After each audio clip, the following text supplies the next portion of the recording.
Lebanon মধ্যপ্রাচ্য জুড়ে যুদ্ধ শুরু হয়ে গেছে, যে যুদ্ধ মূলত ইরান, ইউএসএ এবং ইসরায়েল এবং ইউএসএ মিলে যৌথভাবে ইরানের উপর অ্যাটাক করেছে এবং সেই অ্যাটাকের রিটালিয়েশন হিসেবে ইরানও অলরেডি পাল্টা জবাব দিয়েছে। বাট 1 ঘন্টার ভিতরে প্রায় 6টা দেশে ইরান তার মিসাইল ছুড়েছে এবং 6টা দেশেই হিট করেছে। মূলত লিটারালি কোনো এয়ার ডিফেন্স কোনো পক্ষেই কাজ করছে না। ইরানের পক্ষে যেমন চাইনিজ এবং রাশিয়ান এয়ার ডিফেন্স ঠিকভাবে কাজ করেনি, ঠিক ইসরায়েল এবং আমেরিকার পক্ষে কিংবা মধ্যপ্রাচ্যের অন্যান্য দেশের পক্ষে আমেরিকান এয়ার ডিফেন্সও কোনোভাবেই কাজ করেনি। ইরানি মিসাইল সরাসরি প্রায় সবগুলো এরিয়াতে হিট করতে সক্ষম হয়েছে। আলটিমেট মিনিংস হচ্ছে যুদ্ধ এখন আনলিমিটেড অবস্থায় চলে যাবে। ইরান পুরো রিজন জুড়ে যতগুলো দেশ রয়েছে, যতগুলো বেস রয়েছে, যতগুলো আমেরিকান ইনফ্রাস্ট্রাকচার রয়েছে এবং আমেরিকান মিলিটারি হেডকোয়ার্টার থেকে শুরু করে মিলিটারি ডেভেলপমেন্ট এবং হার্ডওয়্যার রয়েছে, তার প্রত্যেকটাকে টার্গেট করে যাচ্ছে। ধারণা করা হচ্ছে এটা আলটিমেটলি খুব দ্রুত সময়ের মধ্যে পার্সিয়ান গলফের হরমুজ প্রণালীকে বন্ধ করে দেওয়ার পথ তৈরি হয়েছে এবং ইরান সেটা করে ফেলবে।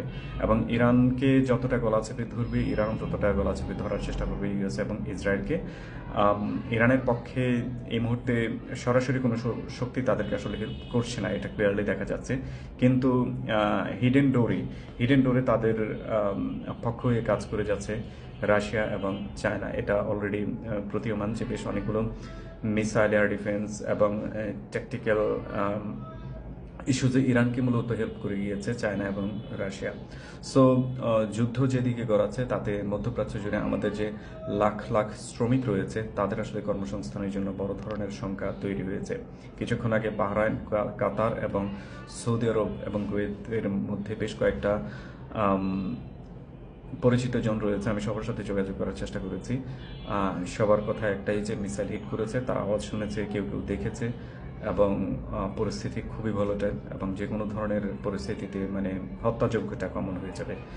তবে একটা গুড সাইন আছে, সেটা হচ্ছে যে ইরান সরাসরি বলেছে যে সে শুধুমাত্র আমেরিকান অ্যাসেটে হিট করবে, অন্য কোথাও হিট করবে না। তার মানে হচ্ছে আমেরিকান বেস যেখানে রয়েছে সেখানেই মূলত ইরানের মিসাইল হিট করবে। সেখানে সিভিলিয়ান থাকার সম্ভাবনা খুবই কম এবং সেই দৃষ্টিতে হয়তোবা আমাদের সিভিলিয়ানরা কিছুটা সেফ থাকতেও পারে। কিন্তু সবচেয়ে বড় বিপদ হবে যে এইসব মিলিটারি ইনফ্রাস্ট্রাকচারের বিভিন্ন এরিয়াতে বিভিন্ন ধরনের কাজ চলে, কনস্ট্রাকশন লেভেলের কাজ চলে, সেখানে মূলত আমাদের কনস্ট্রাকশনরা লেবাররা সবচেয়ে বেশি কাজ করে যায় এবং তাদের লাইফ সত্যি সত্যি সংখ্যায় রয়েছে। অপরদিকে যে যুদ্ধ অ্যাকচুয়ালি আমেরিকা এবং ইসরায়েল মিলে ইরানের উপর চাপিয়ে দিয়েছে, এটা কোনো কারণ ছাড়া, লিটারালি কোনো কারণ ছাড়া।